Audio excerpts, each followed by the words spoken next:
Here's my pen blade. Cutting on a cutting board. You don't want to cut on your silicone mat. And the other thing I like to use is cardstock when I'm cutting my cookies.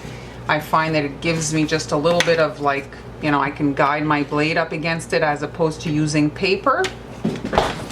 Here it is. So you can see it's hard.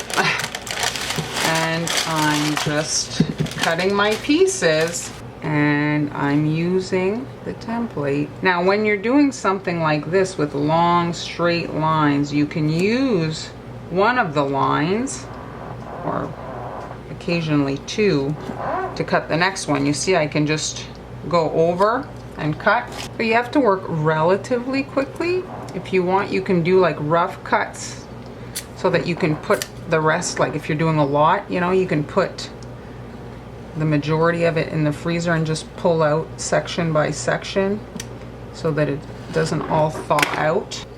Again, using a cardstock template and cutting out my chair. This will be in the foreground of our Christmas scene.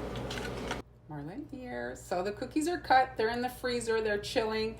The oven is preheating, and now we're going to bake those cookies. We need them to really hold their shape, so there are a few other little tricks to make sure that happens and that you end up with a pretty canvas.